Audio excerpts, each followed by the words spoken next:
Sit back and listen to this extremely interesting story. The crunch of cinnamon churro flakes rattled in her skull. Cassidy chewed with relish. Her senses, awakened from last night's drug-addled experience, took in every taste, texture, and sound. She hugged her knees to her thin body and pulled a triple XL turtleneck over them.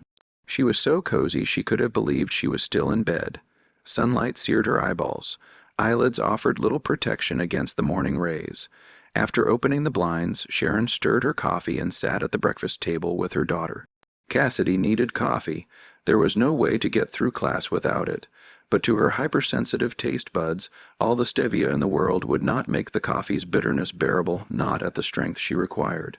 "Fun night?" asked Sharon, MMM. It was fun. Infiltrating a college party was risky, but she and her friends had it down to a science. Team up, don't leave your partner alone for any reason, don't drink anything you didn't pour yourself. In terms of connections, this meant that they sometimes shared friends. Even though Janet was reliable, she enjoyed spending time with the three of them to the fullest. Cassidy preferred Zara. Zara took her turn and then let Cassidy take hers. Cassidy doesn't mind going second. It was more work for her, but the boys lasted longer. Last night he and Zara were friends. Janet was paired with a short goth girl named Phyllis. More of her type anyway. Cassidy stirred her bowl of sugar and cinnamon. If only she hadn't done Molly. Molly's communication was amazing, but it was killing her appetite. She has so little energy. Raising the bowl to her lips, she drank as much milk as her stomach could hold. Cold, rich, creamy, and with a little spice Christmas in her mouth. She deserved a fun night. Someone had a late night. Desmond set down a steaming plate of eggs and bacon. "You earned it," he said. "I saw that GPA 4.2. He whistled slowly and washed down his food with a swig of coffee. Cassidy couldn't look at him, and not just because the sight of food made her queasy. "Thanks, Dad," she said, chin on her knees. "Congratulations," said Sharon flatly. "Make sure to drink lots of water." Desmond had given Cassidy little other advice, and she'd begun going out by herself. With her academic performance now consistently stellar, fatherhood took the form of tips for hangover management. He put away the last of his breakfast and rinsed his dishes in the sink. "I'm off. Take care of each other." He kissed them both goodbye and grabbed his briefcase on the way out the door. Sharon retrieved a bottle of water and placed it on the table. She brushed Cassidy's thick chin, length blonde hair out of puffy blue eyes. Her features were sharp and symmetrical like her mother's, but less diamond-shaped and more squared like her father's.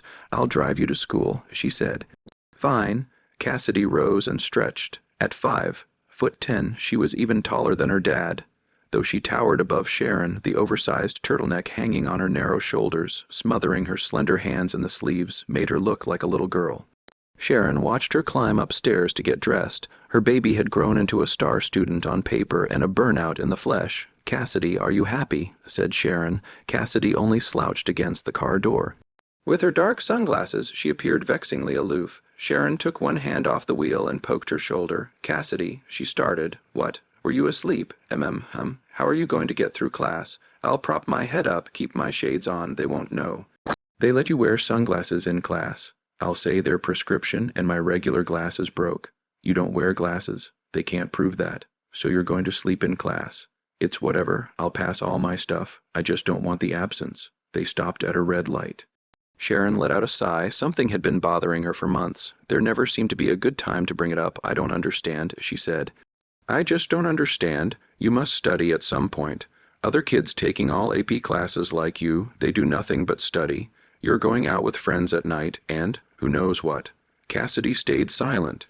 She picked at a button on her jacket, so Sharon knew she was awake. Sharon braced for what she was about to say. "Cassidy, are you CH?" Her phone buzzed. "Would you mind checking that?" she asked instead.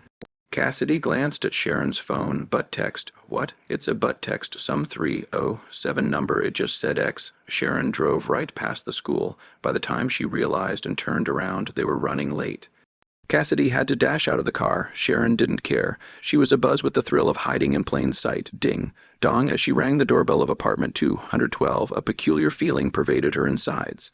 It wasn't butterflies. She'd had butterflies on the beach. This was pressure, like on an airplane during takeoff. She was about to enter a realm where she had no control, but complete trust in the one who did. The door opened. She felt weightless, suspended at the moment a plane reaches altitude and levels. Travis leaned against the top of the doorframe. A lock of hair hung over one eye. It made his other seam sharper. "Can I help you, ma'am?" Sharon blinked. His eye peered out from behind the hair. It seemed to smirk. The rest of his face followed suit. "Just kidding, get in here." A thin, sinewy arm embraced her. Travis's mouth clamped down on hers. A dull burn spread across her tongue. She heard the lock close behind her. Travis's lips moved to her forehead. The burning sensation in the mouth remained. Through the thin white shirt, she could feel his heart beating against her cheek. When he pounced on her stomach, he released her and went into the kitchen. "You are hungry?" he asked. Sharon didn't hear. She was in awe. Tucked in one corner of the living room was a desk, 4 monitors, and a swivel chair. The rest of the apartment was bare. No couch, no tables, nothing on the walls. It was only a one-bedroom bath, but it felt big, cold, and sterile. Sharon sought refuge in the kitchen where a warm, comforting aroma filled the air. A pot of green beans and potatoes simmered on the stove. Though simple, it smelled exotic. Travis leaned on the counter, eating from a bowl. He seemed perfectly at home, a welcome presence in the blank emptiness around them. Sharon watched 2 long legs extending from cargo shorts, the heel of one bare foot hooked around the other. "Did you just move in?" "No, I've been here a while." "Where's your furniture?" "This is it." "This can't be it." "Why not?" Sharon studied him. He seemed genuinely unaware this was no way to live. "Travis, you're not." She began. "I mean, are you?" "Struggling." He looked at her, surprised, then chuckled. "You mean financially? You think I'm poor?" Sharon was embarrassed. "Yeah, I'm just doing the software thing until VCR make a comeback. But it's just so strange. Wouldn't you like some more places to sit down or put things, to fill up the space and make it feel normal?" And she trailed off. Travis got off the counter and stood over her. "Don't worry about it." He took his last bite and brought it to her. "Would you like some?" It smelled great. Sharon took it. After 2 seconds of chewing, her mouth was on fire. "Too spicy?" he asked. Tears streamed down her face. So, Travis took a carton of milk from the fridge and brought it to her lips. She gulped down the cold, oily liquid until the flames died down. "I'm sorry," he said. He offered a paper towel. "I add spices from this Indian supermarket to everything I eat. I guess I don't know how to bear it." Sharon blew her nose. "That's okay. It tastes good at first. Thank you." Travis took the carton, drained the remainder of the milk, and tossed it in the trash. "So you ready?" Sharon remembered the purpose of her visit. "Oh yes, I guess. Don't sweep me off my feet or anything." Before she could finish, he swept her off her feet. Effortlessly, he carried her to the bedroom. She laughed in his arms, but once he set her down, she was no longer amused. "Oh my God," she said. There was no bed, just a sleeping bag on a foam mat with a single, solitary pillow. Besides that, the room was empty as the rest. "What is it?" he asked, oblivious as before. "Do you live here or are you camping?" "It's clean. I washed everything last night." Sharon put her face in her hands, not the point. When she opened her eyes, Travis was shirtless. Body hair darkened the contours of his lean, wiry torso. His eyes flickered. His voice was steady. "Take off your clothes." Sharon felt weak. "You're lucky you're tall." And kneeling down, she let her purse fall from her shoulder. She opened the fly of his shorts. There he was, straight before her. From far above, Travis's hard face peered down. Sharon wanted to break that face. She wanted to make him shudder with her touch, just a little. Just to know she could. Fixing her eyes up at him, she parted her lips and leaned close. In one swift movement, Travis grabbed her by the chin and threw her to the mat. She felt a hand on her undress. She did it. Her lips pressed together, forcing her to inhale rapidly. Touching dazedly, she found his hands. Stretched over his long body, his muscles didn't seem large, but it was clear in her arms that she was helpless. She felt his teeth. It felt like he could eat her. She twitched involuntarily. A small, sudden pleasure hit her. Travis' play with her fueled her excitement. He hugged her tightly. He dropped her jeans that hid her femininity. Travis dived. Sharon could not believe how he managed to find pleasant places immediately. A scream escaped from her. An echo echoed through the apartment. She clamped her mouth shut so the walls wouldn't repeat her adultery. Picking up one forearm of her knee, he ran his hand over it. It made her shudder. Travis groaned. The sound echoed in her and the room. The echo was no longer reflected. This increased the scrutiny. He continued to please her. The build to the next treat was slow. He was mocking. She tried to dig into his face, but his hand held her legs tightly against his body. A groan of half satisfaction, half disappointment filled the room. She still achieved satisfaction. Sharon put a hand on each leg and pushed herself. They got about an inch before being forced to retreat. Travis satisfied her harder, still not enough. When her second attempt failed, he became rude. She achieved satisfaction one after another. Every muscle in her compact body was tense. She went straight as an arrow. A blast of force knocked Travis off balance, flipping him over and pinning his face under her back. She sat up, letting waves of delight wash over her. Still sitting on it, she took her time removing the remnants of her clothes. Finally, he pushed her away. "Too much of a good thing," he said, breathing heavily. "Ah," she kissed him on the nose. He got to his knees, ready to pounce. She took him in her hand gently, baiting an attack. "Go ahead. Do whatever you want." Travis wrapped both arms around her. "That's what I'll do." He threw her face down on the pillow. Sharon arched. Something pushed her from behind. He pulled her back by her thick blonde hair. They spent their time the way he wanted, and she complied. The finish was close. Sharon felt that Travis was finishing too. She wanted to win. Between ragged breaths, she uttered, "Oh, please, please." He understood and began to work with his hand as well. This increased the pleasure. High-pitched screams pierced the air. She would have fallen if Travis hadn't held her. Only now she felt him touch her neck. His breathing was fast and aggressive. He waited for her to let him go before continuing. It was spent. As she passed out, she felt her head hit the pillow and he fell onto her back amid gnashing teeth. "Hey, wake up." Sharon raised her head. Travis' hair was wet. He washed himself and was in his clothes again. In pain from what they had done and from lying wrong, she stood up. She covered herself with a pillow. Travis scooped it up. Sharon stood motionless, her arms at her sides, letting him see the texture of her hands sweat, redness himself. "There's fresh soap in the shower," he said. "Use the towel on the right. It is completely new. You have a book club in 90 minutes. He threw the pillow and left. Once she washed and dressed, she found Travis at his desk. He lounged in his chair, pivoting from side to side. His posture was lazy, but he stared down his screens like crosshairs. He picked off bits of code from walls of incomprehensible text to delete or rewrite. Sharon approached, so he pivoted his leg into hers, where it stayed. He kept his eyes on work, but took one hand off the keyboard to stroke the back of her knee. "What is it?" he said. "I don't see you at the gym anymore. I changed up my schedule. Best we don't meet in public." "I can control myself if you can." "I can't." Travis looked her in the eye. "Not anymore, at least." Sharon remembered what it was like at his age. Every boyfriend cheated could never keep his hands off no matter where they were. "We should go somewhere," she said. Travis considered this. "It'll have to be out of town. We don't want to run into people you know." His finger sent a tingle up her leg. "Overnight would be best. Can you get away that long?" "I'll check." "Okay, let me know." He hit her on the leg. "Now stop. We both have things to do." She had definitely been there. Sharon clicked the next image on Cedar Grove's website. The photos of their units looked just like where she'd been with Travis yesterday. Putting her laptop aside, she unfolded her legs across the silky king-size bed, stretched and touched her heels. Resting her face on her knees, she saw her drawings on the bedroom wall. They were mostly of Cassidy through the years. Cassidy never held still when told to, so Sharon had to sketch candidly. Ages 1 to 12 were asleep. 13 to 16 were texting. 17 was driving down the highway on their family vacation to Santa Monica last summer.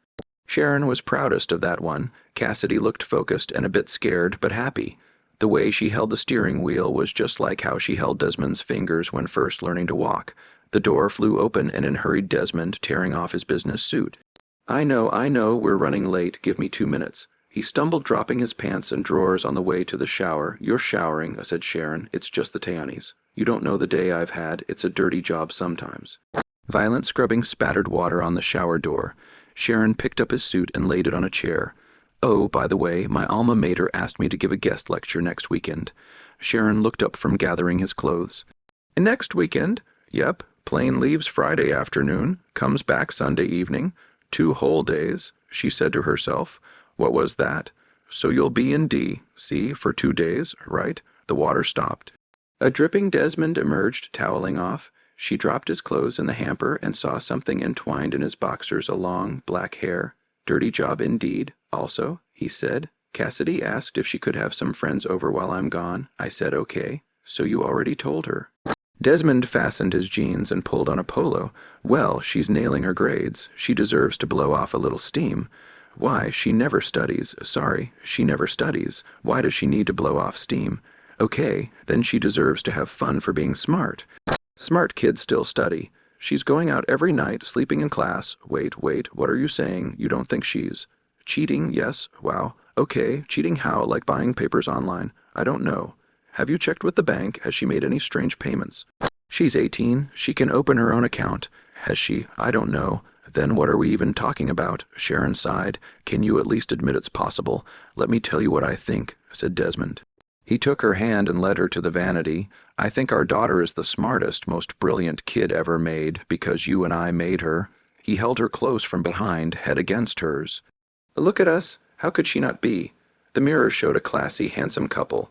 What Sharon saw looking back were two cheaters. More than ever, she was sure Cassidy was one too. Now come on.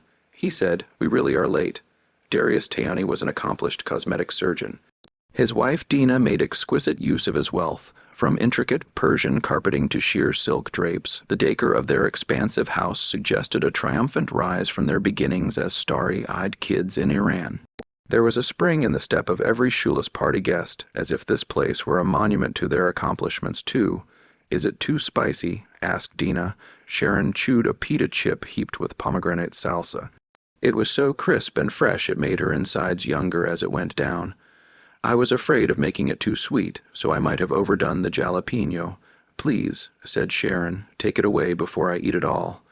Laughing, Dina sashayed out of the kitchen and through a throng of smiling people. Sharon sipped her green juice, glancing out the glass wall.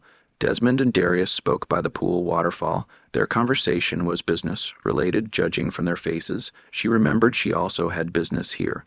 Melissa rolled the stem of an empty wine glass in her fingers, her bare feet crossed on an ottoman. Sharon, tell me I can have another glass.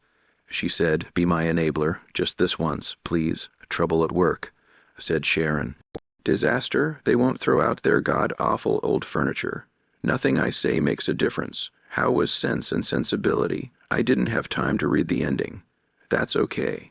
Actually, I was hoping you could help me with a little home decorating thing. Melissa gestured broadly at the room. Dina came up with all this on her own. I can't get them to go with something half as good, and I'm a professional. It's embarrassing. What thing? I'm looking at apartments for Cassidy when she goes to college next fall. She's not living on campus. Probably, but just in case, we found another option, and I was wondering what the best furniture would be to get. A starter apartment for a college kid. I can knock that out in one afternoon. I feel bad for asking. This is so far below your pay grade. Consider it done. It'll get my mind off things. Back to basics. Let me grab a drink. I'm not craving chicken strips yet. That means I can have one more. It was absolutely necessary for Travis to remain upright and absolutely still. Sharon made the first part look easy, the second part not so much. She was touching him from behind his chair. She pressed his cheek to hers with her other hand. If he could only turn his head a few more degrees, he would get to her. Keep calm, just a little longer, she said. Travis held Twin Wang motionless on his filled part. With maddening slowness, the tube of gel solidified into a perfect shape. On the floor was the box in which he had arrived. The logo was two eggplants, one real, one rubber curled together in a circle, mirror opposites such as yin and yang. It read, Twin Wan, something to remember him by. So, Friday, 5 o'clock, your car, Sunday morning curfew, said Travis. I'll leave the rest up to you, surprise me. Why not boner cloner? What? That's what I would call this thing. Maybe it's like Adam and Eve. Branding adult toys with religious stuff is too good a trick even in China. I suppose I don't think you can print boner anyway. Mast cast, Peter Printer, duplicator, facsimile, erectype. Wow, you should work for them. No way I'm going to China. The box says made in Taiwan. Oh, then I'll start packing. You'll be done in 5 minutes. Sharon's phone chimed. The gel was set. Travis gingerly removed himself from the mold. She sealed it and put it in her purse. What now? He said. I pour the liquid rubber in, let it harden in the fridge, break the mold, and there's my new toy. Oh yeah, does Santa Claus get a cookie? Sharon placed a hand on his chest. This could not physically stop him, but he did. Sorry, I'm meeting a friend for lunch. I'm working on a little project for our date. She loaded his weapon back into his pants and zipped it up. See you. Travis stared after her as she exited his door. The twin, who remained in his apartment, will endure a lot today. He broke in. Travis broke into their house and used her right in their bed. His gaze was tearing her apart like a razor, she imagined, as she spent time with his twin, again and again. Pauli rarely had to clean spare rooms. He could hide in one, watch, wait for an opportunity to take her. She almost believed he was there. This made her dizzy. Twin Wang lived up to its name. Her new toy reminded her of Travis. Without his hands or smell, the experience was certainly less, but sufficient. Sharon was enjoying herself. Her head hung over the edge of the bed, her hair almost to the floor. "Ah," she exclaimed. She hit herself as she continued to work. Enter Desmond. The sight of his surprised, upturned figure in the doorway finished her. Her eyes rolled back in her head as she shivered with pleasure. When it was over, she saw him change out of his suit. "Please don't let me interrupt." "Hi, honey," she said with a shaky laugh. "How was work?" "Not nearly as entertaining, I'm sure." He sat on the bed next to her and put a hand on her stomach, feeling it rise and fall. "We signed a new client. Liz, Javier, and I shook hands with his team. One of them didn't look too pleased, but nothing a little Crawford charm couldn't fix." "Oh, that's good." Desmond joined in. "This is new. It's the best. Indeed, I have to see that." Slowly, steadily, he made her look like Travis. Sharon looked into her husband's eyes, if he knew who it belonged to. It was exciting, harder, she said. Desmond knew from his own experience that this request was not to be taken lightly. He did as he was told, and joyful shouts rang out in the big, beautiful house. "Cassidy, I'm going to an art conference out of town," said Sharon. "Kay. I'll be back Sunday. Kay. If you need anything, don't hesitate to call. Kay. Cassidy." Cassidy looked up from her phone. Her slender body lay across the full length of the velvet couch. "Don't do anything I wouldn't do." "Yeah, see ya." As expected, Sharon needed exactly none of the details she prepared. Cassidy was only too glad to have both parents gone. Though she hid it well, Sharon saw restrained jubilation in her eyes. No doubt she was texting her friends to come over right away. Throwing her bag in the back seat, Sharon set off for Travis's, her car's engine still warm from dropping Desmond at the airport. Travis was standing on the sidewalk with a bag over his shoulder. A large, heavy suitcase lay at his feet. Sharon climbed out and hugged him. She could feel his excitement. "You're too easy," she said. "Takes one to know one." He bent to kiss her, but then straightened. "Does this car have GPS?" It did. "Tracking its movements would be a simple matter. It won't be a problem," she said. "You sure?" "No one has any reason to wonder where I am." She tossed him the key. "As long as you get me home on time, mister." "Yes, ma'am." The trip seemed to be taking unusually long. Sharon looked at the speedometer. Travis was driving exactly 65 miles per hour. "Since when do you drive the speed limit?" she asked. "I'm not used to automatics." They turned off the freeway into a buzzing downtown area. Travis avoided the busy main roads. The further along they went, the emptier and darker it got. No one was out here for a Friday night. "This was a bad neighborhood. What are we doing here?" said Sharon, uneasy. "You'll see." They stopped. The only things lighting the street were a dingy gas station, coin laundry, and liquor store with thick bars on the window. Travis got out. "Travis, I think we should stay in the car. I'll be right back." He took the heavy suitcase from the trunk and put it on the curb. Back in the driver's seat, he reversed up the block and cut the engine. They sat together in the dark. The suitcase sat by itself. "So where you from?" he said. "Sorry. Did you grow up in California?" "Oh no, Santa Fe, the West, just like me, a fellow cowboy," she chuckled. "Not at all. My parents ran a tourist trap selling pattern quilts and knockoff art. Total urbanites." "Yeah, I'm pretty urban myself," said Travis. "My family's all firefighters up in Laramie, have been since it was just an army fort." A police cruiser sped past, siren blaring. Sharon glimpsed the red and blue flashes on his long, taut frame. "I can see you as a firefighter. I was noodle-armed string bean until recently. Is that why you got into computers?" "Other way around. Computers got me zero exercise." "Where'd you go to school?" "I didn't. Self-taught you." "A small liberal arts college nearby, St. John's College. You've never heard of it. What do you study?" "It's hard to explain." "Travis, what's in the suitcase? What are we doing here?" "You'll see." "Should be any minute." His phone chimed. What is it?" "My brother sent me a pic of his new baby." He handed her his phone. An infant in a pink onesie had her whole tiny fist lodged in her mouth. "Only the fourth one today." He said he must be getting bored of her. "Ah, but what?" "SHHHHHHH." He ducked low in his seat, pressing the phone to her bosom to hide the light. Another car had rolled up to the suitcase. A guy got out, looked around, and picked it up. His friends called for him to get back in. He did, and they took off. Travis followed at a distance. "No headlights. Wait for it," he said. The suitcase thieves swerved once, twice, and a third time ran them onto the curb. Simultaneously, all four doors burst open and four guys sprinted out in different directions as fast as their legs could carry them. Travis had to pull over from wheezing with laughter. Sharon could only stare. "What did you do?" she said. Unable to speak, Travis turned on the headlights. A bobcat stepped out, regal in its victory over four larger creatures. Sharon wanted to be mad that he'd nearly caused an accident, but the bobcat just looked so pleased with itself. Stifling laughter, she forced herself to say, "Don't ever do that again." "Of course, never again," said Travis, wiping his eyes. "Oh, lordy." Dinner was at a much nicer place. The servers at Stone Hot Steak brought slabs of heated granite for customers to cook their meat themselves. Sharon ordered pork tenderloin, Travis got elk, the waiter departed, and Sharon chose this moment to remove her denim jacket. Her top covered her front, but was completely backless. From behind, she appeared naked from the waist up.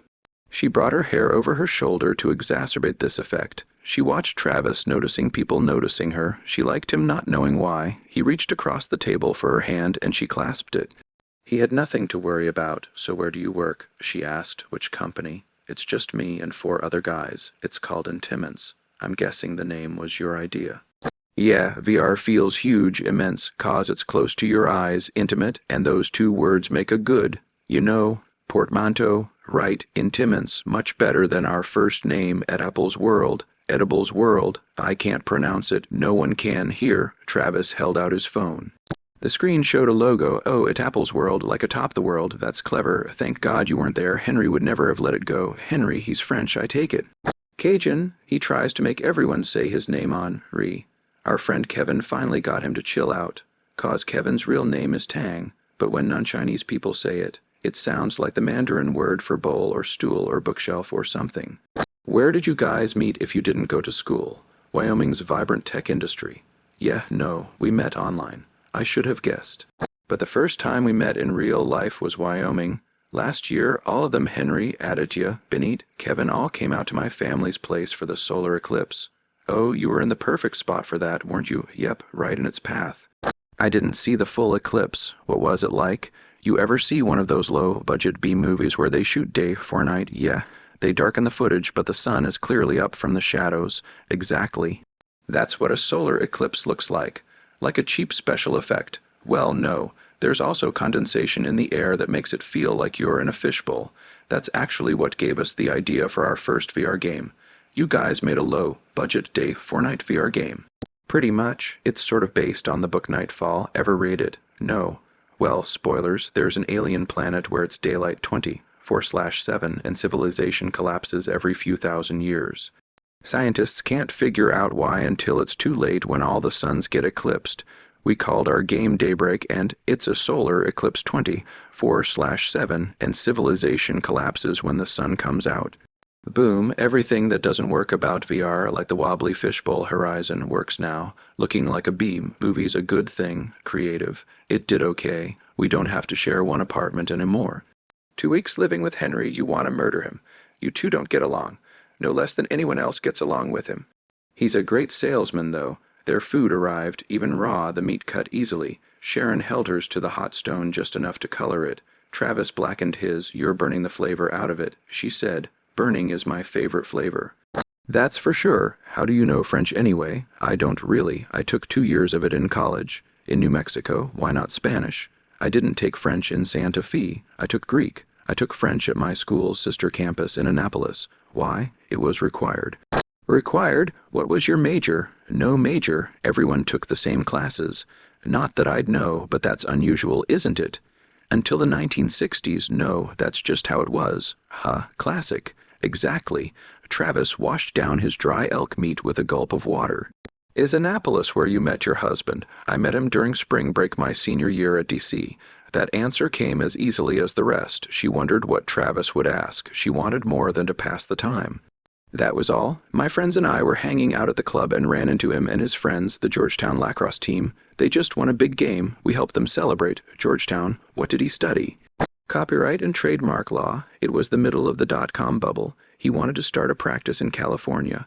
Once I graduated, he asked me to come with him and proposed, just like that. He liked my art. Stuff you made for the tourist trap." "Stuff I made for myself." He said it took him to a better place. Wow, I'd marry him. At one point, so many new companies were popping up he couldn't handle all the clients. Luckily, CCC got big enough to survive the crash. "CCC, your husband started CCC, Cropper Crawford Cruise." "You've heard of it. They represent me. Sharon stopped eating. The gears were spinning behind Travis's eyes. He shook his head. They represent intimates. Henry wanted to get some legal counsel on retainer in case. He trailed off, searching his memory. Desmond, he's your husband, unless it's the other guy. Javier. It's Desmond, she said. I met him. God, I shook his hand. I had no idea. If I'd known. Travis winced. Yeah, you could have been in big trouble, said Sharon. Right, he stopped, remembering who he was talking to. Okay, my bad, but it's not like I have nothing to lose here. I did mention we have a prenup, right? Travis sighed apologetically. Yes, you did. And that I've been a stay-at-home mom for 18 years and an artist. Desmond is my one and only customer. Travis opened his mouth, but whatever response he had died in his throat. Sharon nudged him with her foot. Come on, I'm just teasing. So you met him. Small world. Yeah, too small. Travis nestled his foot against hers. Who's he cheating with? An Asian girl, that's all I know. Lydia. Sharon set down her silverware and crossed her arms. He brought his side girl to your meeting. No, she's like an intern or paralegal or something. She showed us around before we met the partners. I'd need to see her face to know for sure. Travis got his phone. Aditya took a selfie with her. Knucklehead thinks he has a chance cause she was flirting with him. She was flirting with everyone. It's just her way. It's certainly a good cover, said Sharon. Here, Travis held up the picture. A young Indian man beamed at the camera next to the very same girl from the secret safe phone. It was interesting seeing her with clothes on. That's her, an employee. Unbelievable. What did you say her name was? Lydia Yulo. No trouble remembering her, I see. Only cause my friend is in love with her and won't shut up about. Travis noticed her suppressed smile. You're messing with me again. Sharon laughed and tapped his shin gently with her foot. Here, try this. She held out a bite of media, rare tenderloin on her fork. Travis chewed it slowly, juicy. That's for sure. How do you know French anyway? I don't really. I took 2 years of it in college. In New Mexico, why not Spanish? I didn't take French in Santa Fe. I took Greek. I took French at my school's sister campus in Annapolis. Why? It was required. Required? What was your major? No major. Everyone took the same classes. Not that I'd know, but that's unusual, isn't it? Until the 1960s, no, that's just how it was.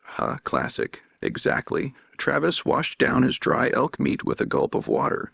Is Annapolis where you met your husband? I met him during spring break my senior year at DC. That answer came as easily as the rest. She wondered what Travis would ask. She wanted more than to pass the time. That was all. My friends and I were hanging out at the club and ran into him and his friends, the Georgetown lacrosse team. They just won a big game. We helped them celebrate. Georgetown, what did he study? Copyright and trademark law. It was the middle of the dot-com bubble. He wanted to start a practice in California. Once I graduated, he asked me to come with him and proposed. Just like that. He liked my art. Stuff you made for the tourist trap. Stuff I made for myself. He said it took him to a better place. Wow, I'd marry him. At one point, so many new companies were popping up he couldn't handle all the clients. Luckily, CCC got big enough to survive the crash. CCC? Your husband started CCC? Hum? Cropper Crawford Cruise. You've heard of it? They represent me. Sharon stopped eating. The gears were spinning behind Travis's eyes. He shook his head. They represent intimates. Henry wanted to get some legal counsel on retainer in case. He trailed off, searching his memory. Desmond, he's your husband, unless it's the other guy. Javier. It's Desmond, she said. I met him. God, I shook his hand. I had no idea. If I'd known. Travis winced. Yeah, you could have been in big trouble, said Sharon. Right, He stopped, remembering who he was talking to. Okay, my bad, but it's not like I have nothing to lose here. I did mention we have a prenup, right? Travis sighed apologetically. Yes, you did. And that I've been a stay-at-home mom for 18 years and an artist. Desmond is my one and only customer. Travis opened his mouth, but whatever response he had died in his throat. Sharon nudged him with her foot. Come on, I'm just teasing. So you met him. Small world. Yeah, too small. Travis nestled his foot against hers. Who's he cheating with? An Asian girl, that's all I know. Lydia. Sharon set down her silverware and crossed her arms. He brought his side girl to your meeting. No. She's like an intern or paralegal or something. She showed us around before we met the partners. I need to see her face to know for sure. Travis got his phone. Aditya took a selfie with her. Knucklehead thinks he has a chance cause she was flirting with him. She was flirting with everyone. It's just her way. It's certainly a good cover, said Sharon. Here, Travis held up the picture.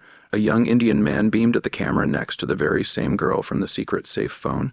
It was interesting seeing her with clothes on. That's her, an employee. Unbelievable. What did you say her name was? Lydia Yulo. No trouble remembering her, I see. Only cause my friend is in love with her and won't shut up about.